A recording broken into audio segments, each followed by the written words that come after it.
Moms, dads, listen, I know there are millions of you out there that have a situation just exactly like she does. I'm going to talk to you about how to defuse that kind of screaming, defiant, rebellious teenager. Today on Dr. Phil. Stop! Everybody! Teenage tantrums. You suck! Janelle has called me a bitch, a whore. Tearing a family apart. Janelle has completely worn me down. Janelle has kicked a hole in the wall, smashed her phone, and told a police officer to, quote, "Go kill yourself." I can't take it anymore. It's like I black out and that there's someone telling me to say that, and I don't know what to do. She just doesn't know how to stop. I don't want to feel this way. Be so psycho. I don't want to live like this anymore. Let's do it. Have a good show, everybody. Here we go. This is a safe place to talk about hard things. Stand by. We'll count you down. Today's going to be a changing day in your life. 5, 4. I am not giving up on you.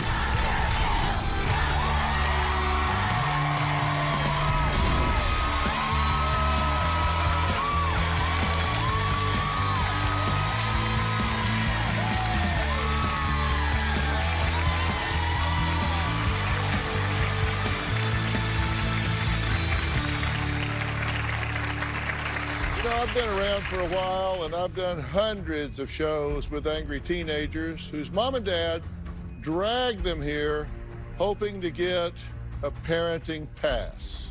Do not touch me. Get out of my way! Why would you do this? I want my phone, I want my purse, and I want my mother. Shut the up! I hate you!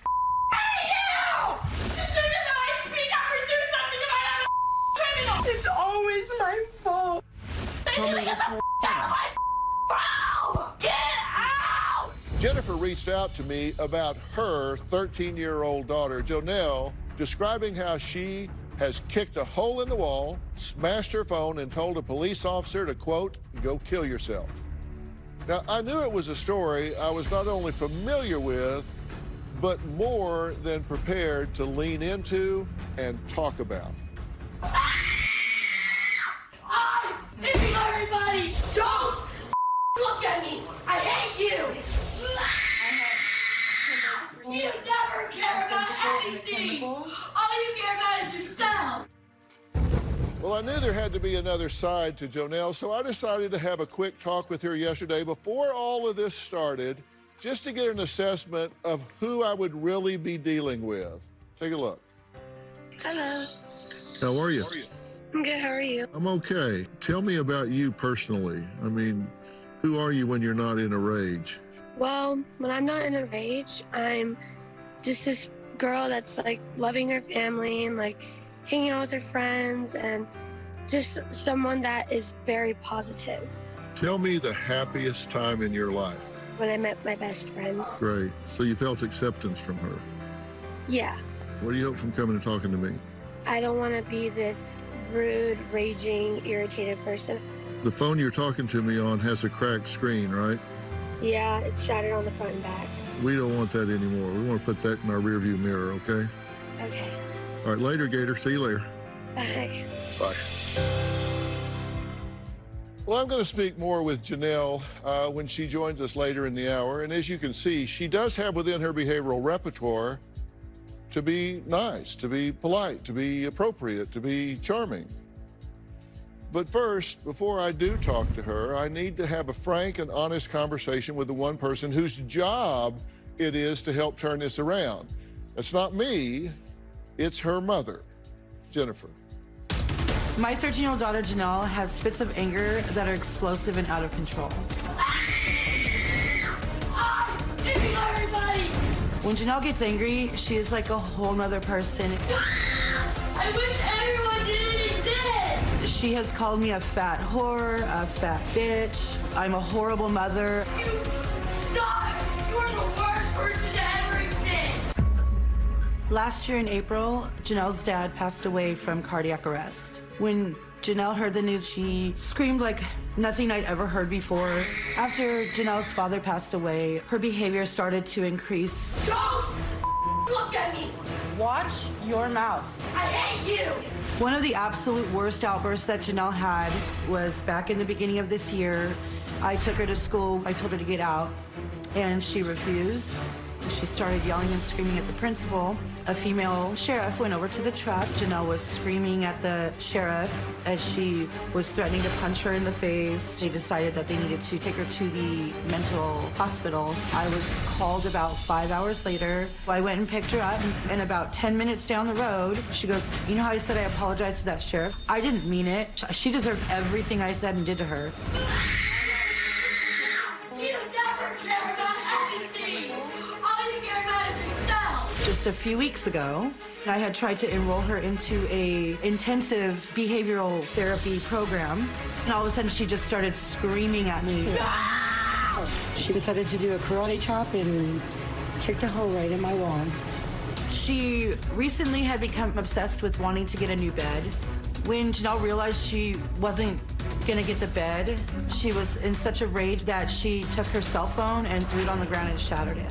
My fear is that she could possibly hurt somebody or herself. We discussed it. I've been doing this stuff. Janelle has completely worn me down. I'm physically and mentally exhausted.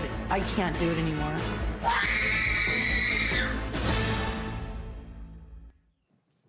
Jennifer, Hi. I'm so glad you're here. Oh, I'm glad to be here. I'm very I nervous. really am, and you're going to be glad you're here. Because this is not about throwing you under the bus. This is about getting you some help. So you're going to get a lot of up close and personal focus on this situation, right? Right. I'm glad. I'm glad to hear that. And for all of you at home, let me get your attention for a second. Moms, dads, listen, I know there are millions of you out there that have a situation just exactly like she does. Hear me today. You own this situation. You teach your children how to behave. You teach your children what to do and when to do it. You pay them off for it. You reward them for it. And I'm going to tell you today how not to do that anymore. So call your friends, get out a pen and a pad, do whatever you need to, and pay attention. Because today I'm going to talk to you about how to defuse that kind of screaming, belligerent, defiant, rebellious teenager. This is school. Jennifer is an example. You are the teaching tool today. You got that? I'm okay. I'm good. And you understand she didn't just start doing this for no reason. And people don't do things that they don't get a payoff for, right? Mm-hmm. Are you paying her off for this? Absolutely. And how? I let her get away with it. I do everything I can to stop the situation. You say you're not really a parent, you're Janelle's caretaker. No, I didn't say that. Yes, you did. Okay. No. I mean, I didn't. Back. No, you can play. No, all I'm saying is I'm not saying that I'm not her caretaker, or I'm not her parent. I'm not just her caretaker, but there hasn't been a lot of rules. There's not been a lot of structure for not just Janelle, but, you know, growing up. You say this stuff. I don't. You think I just sat down and got a typewriter and said, no, Janelle's caretaker? Not. Absolutely not. I took that directly from what you said. Okay. You said there's not much structure or rules. That's true. You did say that. Absolutely. Yes. That one you'll agree to. Yeah. Okay. You said there's no way to calm Janelle. There is no way to calm her. That's not true. You said I walk on eggshells. Every day. Just don't engage. It's easier. It's safer. You just don't, because you don't know what's going to trigger her, right? True. You aren't very close. We're not super close, but we are close. I mean, Why did you say we aren't very close? Well, we're not as close as we could be. We're not. You're right. I'm sorry. I mean, I've said a lot of things the past few days. I probably did say that. No, you didn't probably say it. You said it. Okay, I said it. No, you did. Right. Don't disagree with me because I'm saying you did. No. I'll get the tape and play it for you. No. I'm just wanting you to see your overall attitude in writing. Right. Because these are things that you say. Right. You said we are not very close. She can't talk to me. That's true. You say I confiscate. You're talking about her phone and all, but then you give in after a few hours. Correct. You say you parent out of guilt. Mm-hmm. You say I don't punish to avoid a meltdown. Correct. You said it's easier to give in. Confiscate, give in. Easier to give in. Mm-hmm. I don't know how to enforce. That's true. She blames herself for that, by the way, not you. She says, I'm impossible. She is. She says, when I go into a rage, it can last 8 hours. You can't talk to me. I'm impossible. She says, it's like I have this person inside me telling me to do all of these things, and I can't control it. I can't stop. I'm impossible to talk to. She actually doesn't blame you, but she has gotten to you. I can't take it anymore.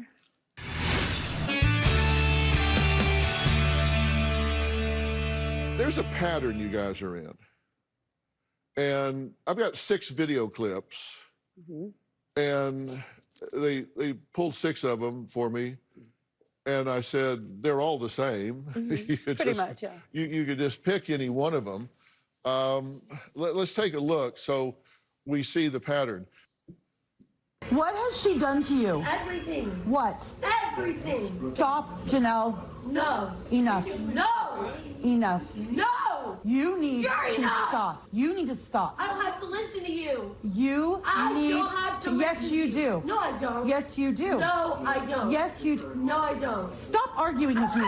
Okay, seriously, listen to this pattern here. You I need don't have to Yes, listen you to do. No, I don't. Yes, you do. No, I don't. Yes, you do. No, You I need don't have to Yes, listen you to do. No, I don't. Yes, you do. No, I don't. Yes, you do. No, I don't. Stop arguing with me. No, I don't. Yes, you do. No, I don't. Yes, you do. No, I don't. Stop arguing with me. Are you 5 years old? No, no. Well, maybe at that point, at that moment. Yes, you do. No, you don't. Right. Yes, you do. No, you don't. Yes, you do. No, you don't. This sounds like 2 5-year-old kids on the playground. When I hear it like that, yeah, you're right, it does. Well, when you hear it like that, is there any other way to hear it? No, I mean, when you're playing it back for me and I'm not actually in that particular moment doing it. You You're need to enough. stop. You need to stop. I don't have to listen to you. You I need don't have to Yes, listen you to do. No, I don't. Yes, you do. No, I don't. Yes, you do. No, I don't. Stop arguing with me. I got 6 more. No, that's okay. That's enough. I can play for you. They're all the same. I mean, do you get my point? She has pulled you down to a level of engaging that's very base. This is very fundamental. She's pulled you down to that level where you've stopped being the adult and you're in a 5-year-old, 6-year-old playground argument. You're absolutely right. But the problem is, Dr. Phil, when even if I don't, I mean, she can be in these rages and I completely ignore her, and she will. I try not to engage. I know it doesn't look like that in the videos, you know, but when I do just not listen, ignore her, that's when she will throw things. That's when she will continue this screaming, and she's trying to get me to engage. I mean, I understand that. And I just get to a point where I end up like this. She's running the show. She absolutely is running the show. I want you to understand something called the frustration effect, okay? So let's say she's running along here and this is bad behavior, okay? And this is time on this axis here. Okay, so she's running along and she's giving you bad behavior, and you stop engaging right here. You stop engaging. So, okay, I'm not going to do it. So you think, okay, so now I'm not rewarding her, so she's going to quit, right? That's what you're telling me, Dr. Phil. Stop doing that. You know what's going to happen? What's going to happen is her bad behavior is going to spike. It's going to go right here. That's called the frustration effect. It's like, you don't do what I want you to do, and this isn't working. Okay, I'll jack it up. I'll jack it up. It's like a kid throws a tantrum in the floor and you go, okay, I'm going to pay attention. They say, okay, fine, now I'll throw up. You go, well, then throw up. I'm not going to pay attention to it. Oh, really? I'll gag. And now they start gagging and can't breathe. Now I got you. Right. And it goes up. But what happens is it goes up and it goes up, but eventually when they realize it's not working, it goes down to 0. and they try something different. It's the frustration effect. Very clear, very well documented. Now, Janelle's half-sister, Chloe, claims Janelle takes her rage out on her most because unlike her mother, Chloe doesn't put up with Janelle's crap. Well, we'll meet Chloe and find out what she's doing to reward the situation after the break.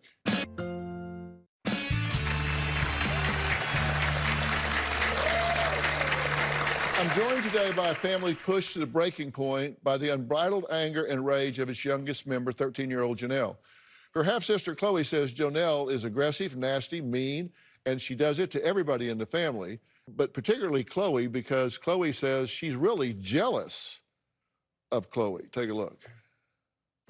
My sister Janelle is aggressive, out of control, and very nasty. I am a main target of Janelle's behavior. Hey, shut up, go to the store. Janelle? Can't hear you. You're stupid, you're worthless.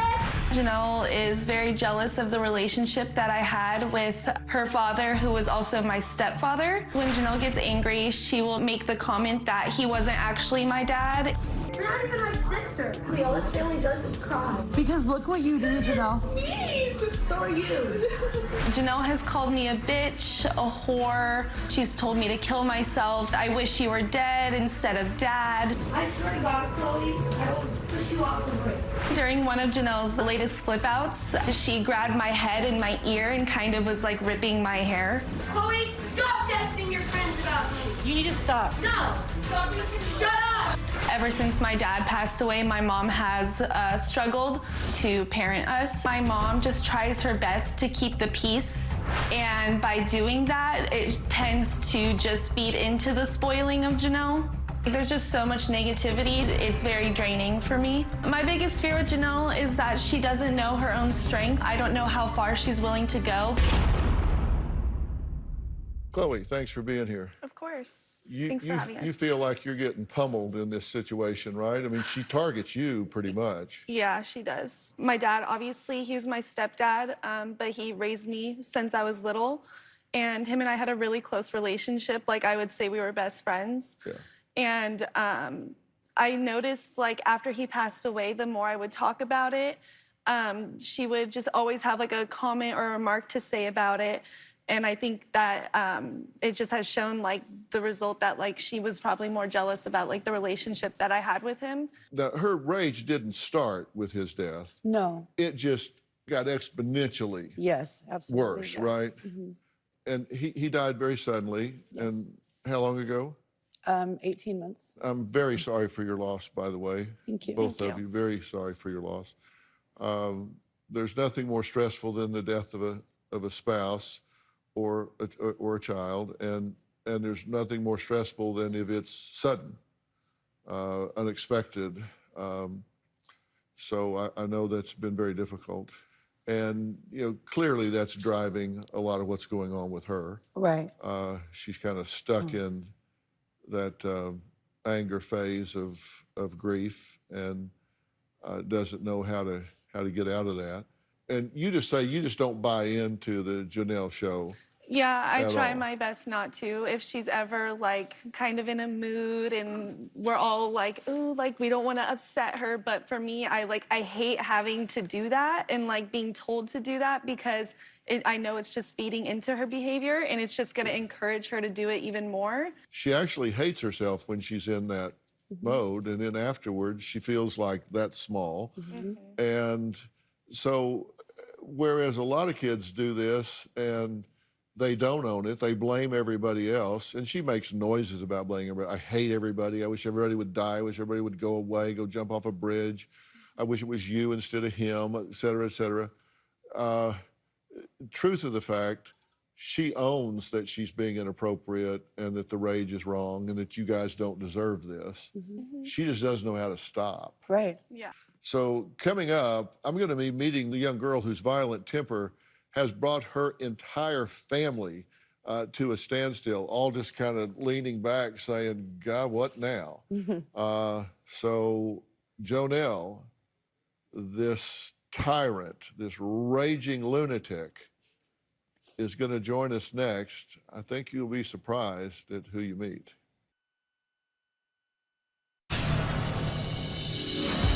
When Janelle gets angry, her fuse is lit. It's just an instant explosion. Everybody! It's like Janelle leaves and a stranger comes in. I can't fight her. Shut up! I'm tired of you!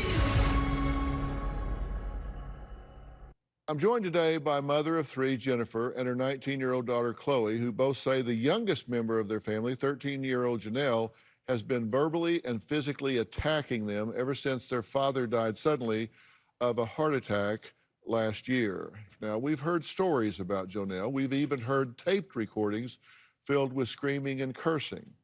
But it's now time to meet her in person. I'm here on Dr. Phil because I have anger issues. I hate you! I cuss at my family. I'm mentally abusive. What are you gonna do about it? If you set me on fire, there's no way I'm going to stop. I don't have to! When I get into my zone, it feels like there's another clone of me that is just punching me so hard, telling me to say this or punch a wall. Trust me, it is a nightmare. You don't care! You never care about anything! All you care about is yourself! There's one part of me that's like a perfect angel, but then there's like another side of me that's like, I hate everyone. I hate everyone! I hate everyone! I will start to shake, I'll hyperventilate. There's no way I can calm myself down. My raging will last up to about maybe 8 hours. When I rage, it'll be over the dumbest things. One time I was at my grandma's and I got so mad that I smashed my phone. This is the phone that I shattered. I just like slammed it on the ground. My sisters are definitely a target of mine. You're worthless! Jump off a bridge! I'll say, go kill yourself, jump off the bridge. I got mad at my mom one time because she was forcing me to do this program. I got so mad at her that I kicked a hole in my mom's wall. Last spring, I got so upset because I didn't want to go to school. The police came. I did flip off one of the officers, and I told her to go kill herself. I think my anger has gotten way worse since my dad passed away. I think my rage escalated because I lost my best friend. I never got to say goodbye to my dad, actually. I have this necklace with a little heart, and it has his ashes in it. My dad was a very good guy, and hopefully Dr. Phil can help me and my family. Get down! Janelle, I'm glad I'm really glad you're here. Thank you. Tell me what about that makes you emotional. I don't want to live like this anymore. I'm sorry? I don't want to live like this anymore. I want to be happy. I don't want to feel this way. I just want to be able to be around my family without having to be so psycho. And nothing is helping. Do you wish your mother would die? No, I don't. You've said that to her. I don't mean it. I can't control it. It's like I black out and then there's someone telling me to say that. And I don't know what to do. You have cystic fibrosis, correct? Yeah, I do. And what do you think about that disease in terms of your life and how it's likely to impact you? It puts a lot of pressure and stress on me because I have to deal with taking meds every day and always like doing these like breathing treatments, and the fact that like there's a lot of things that like I mean I'm I'm a normal kid obviously, but it's like there are boundaries, and like if I'm in a hospital like getting needles all over my body, like I've had them in my head, my arm, my chest, and it's overwhelming, and I'm tired of it. Like I wish I wasn't born with it, and that's why I have told myself, like, I wish I wasn't born.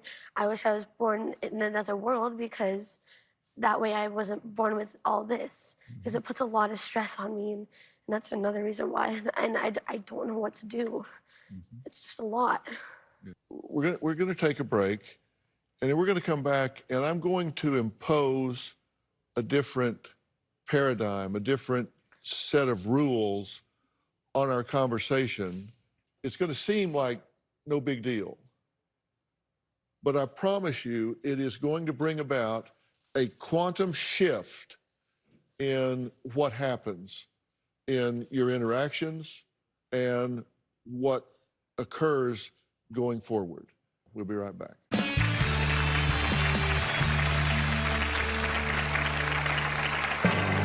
Janelle is a snotty brat. She's used to getting what she wants and doesn't happen anymore. Shut up, Mackenzie. My mom just doesn't know what to do. She wasn't the one to calm Janelle down. It was always our dad. My fear is Janelle will get worse if she doesn't get help. Tomorrow on Dr. Phil. Beautiful triplets torn apart by a boyfriend. Lindsay learned her boyfriend was hiding a secret life. Physical pain is really what turns me on. You actually paid the woman to run over you with the car. That's tomorrow.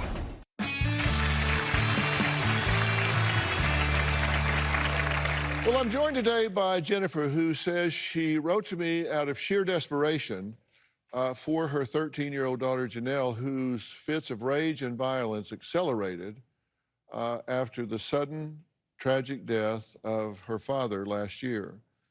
Now, Janelle's oldest sister, Mackenzie, says despite being closest to Janelle, even she is not immune to her little sister's torrents of abuse. When my sister Janelle gets angry, she becomes enraged and hateful. She's called me a fat whore. She's told me to go kill myself. It's hurtful. Shut up, Mackenzie. This is none of your business. Shut your mouth! I swear! In March, Janelle had a flip out. Janelle did punch me that night and tried to kick me. Once Janelle starts flipping out, my mom just doesn't know what to do. She wasn't the one to calm Janelle down. It was always our dad. Our dad was Janelle's best friend. She literally, in her eyes, he was God. Janelle is a snotty brat. She's used to getting what she wants and doesn't happen anymore. She said she wishes it was my mom gone and not our dad. That girl has been through so much in her life, but underneath it all, she is the most amazing kid you would ever meet. My fear is Janelle will get worse if she doesn't get help.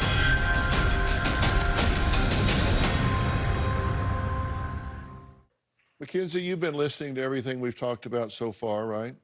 I have. And you're here because you are worried about Janelle. She can be the most amazing kid you've ever met, but she's not there anymore. I mean, you've seen the videos. I mean, that's not even a fraction of what we've been through. Yeah. Well, she is there. She is there. And you're not the problem here. This is a family issue. This whole family suffered a loss last year. Everybody did. And everybody responds differently to loss. And Mackenzie, I say to you, and Janelle, I say to you, I'm really sorry for your loss. It's a lot to deal with. It's particularly a lot to deal with when you're 13, and this was somebody that you really leaned on, right? And what do you miss most? Everything. I miss being around him all the time. And seeing his laughter. Yeah. And always being around him.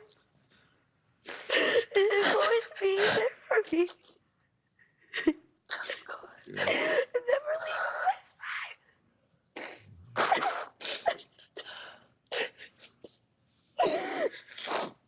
I just want him back. But I know I can't.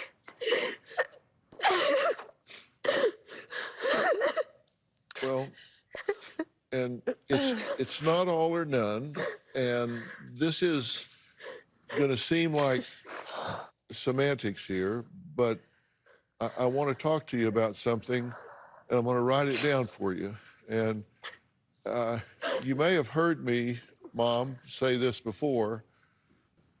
You know, anger is really just an outward expression of hurt, fear, or frustration.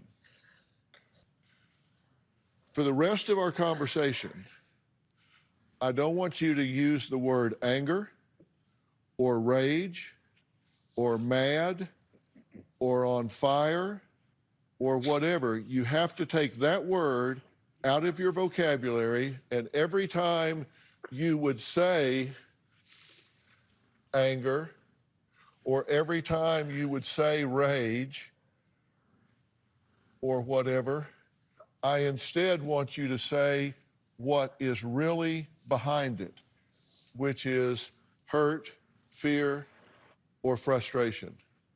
So we talk about triggers, and you say certain things will trigger you, right? And set you off. So give me an example. Well, I think it was like a few months ago. I went to my grandma's house and I was talking to my mom because I wanted to like redo my room. So I was like, hey mom, can we maybe like go get some things for my room? And the most thing that I was asking for was a bed. So I was talking to my grandma and I was looking online and I found this one. And I asked her, I said, could we go maybe pick it up? She said, not today. So I was like, and then that's when it clicked and I started getting like hurt and I started screaming and I started getting upset because I didn't get my way. You started getting what? I started getting upset. You started getting either... started getting frustrated. Okay, you started getting frustrated. Yeah. Okay, so when you started getting frustrated, then what happened? Then I was saying that I was sick and I had a headache and I wanted to go home, which that wasn't a case. I was perfectly fine. I was just mad that I wasn't getting my way. No, wait, no, you weren't mad. I was You frustrated. can't use that word. Sorry. I was frustrated because I wasn't getting my way. Okay, you were frustrated because you weren't getting your way, and you said you wanted to go home because you were hurt that she wasn't hearing what was really important to you. Is there a part of you that feels like you're entitled to get what you want because of everything you've lost? Yeah, I felt that way. Well, we're going to talk about that. And what I believe is the way forward for Janelle so she can move away from all of these meltdowns and all of this obsession and the inability to turn something loose. We'll be right back. I've been watching Dr. Phil for about 9 years now. I think Dr. Phil's a very well-spoken person, and he's not afraid to give you like honest critiques. I think Dr. Phil can definitely help anyone out in the world. I want to talk to Dr. Phil because I want him to bring our family back together. Hopefully Dr. Phil can help me and my family. You lost your dad, and you said you never even got a chance to say goodbye. I had one last text with him. It was, I love you. And that was it. And it was over. Hospital for 2 weeks before and he never came to see her because he wasn't feeling well. And the day that we came home from the hospital, that same night, probably within an hour, he went to the ER and then he never came home. So you guys were both struggling with some things, and, Yeah. He and never then told me. his came to an end. And so that's a huge frustration. I heard you say on your tape that Dr. Phil is smart and well-spoken. So fooled another one. But I really have a very strong belief about this that I want you to hear, and that is that your reaction to your grief process is really a lot up to you. Right now, you're choosing to focus on the event of your father's death. And as a father, I can tell you that when I pass from this world, I want my boys, I want my wife and sons to celebrate all of the years I had with them, not focus on the day that I left them. And I'm going to be really disappointed if every time they think of me, it's painful. How many wonderful experiences did you have that can never be taken away from you? You have a choice. You can celebrate all of the wonderful times you had with him, or you can focus on that day that you lost him. And you're choosing to focus on the loss instead of the richness of the life that you shared. It shouldn't be something painful. It should be something that you celebrate. We do, though, Dr. Phil. And you do. I'm not talking to you. Does as well. I'm not talking to you right now. Okay. You brought her to talk to me, and I'm sorry. I apologize. We'll be right back.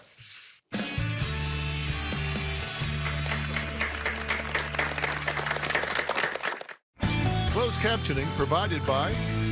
It's really important to not assume that you know what someone else is thinking or feeling, even if you hear what they say or do. You say, oh, we do that. You don't know what she's experiencing internally. You're right, and I apologize. You know what she might say or what you might project onto her. Right. I think you guys can really benefit from some practice at the things that I've talked about here. And I'm going to get you some help practicing that. We're in a pandemic. I'm going to get you a teletherapist where you guys can get around a computer screen, as corny as this may sound, actually go through some family dynamics here about how to recognize problems, avoid problems, and solve problems using some of the principles that I've talked about here. And if I do that, you'd be happy to have that help, right? Absolutely, yes. Thank you. You'd be happy, and you'll participate in that, right? Of course, yeah. That's what I want you to do, and I'm going to set this up with you through Doctor On Demand. I don't know if you've heard of Doctor On Demand before, but it's a telemedicine company. Yeah, well, we own the company, so we can make those arrangements for you. And the same, I told you parents at home, you own these situations. And if you want to have your own Doctor On Demand, just go to Google Play Store or the Apple App Store, download the Doctor On Demand app, and you can set it up. Okay? Okay. Thank you. And you're doing a better job holding together and leading this family than you're giving yourself credit for. You've had a really uphill battle. And you've got 3 very impressive young women here. So thank you. Kudos to you for being a great role model and doing a good job. Thank you, Dr. Phil. Okay? All right. I want to thank all of my guests today. For more information about today's show, log on to drphil.com. You can follow me on Facebook, Twitter, Instagram, TikTok, wherever. I'm everywhere. Don't forget to subscribe to my wife Robin's podcast, I've Got a Secret. It'd be a great thing for you to listen to her podcast, I've Got a Secret. They talk about a lot of strategies, and not just women, but a lot of women, and talking about different things. We'll see you next time, okay?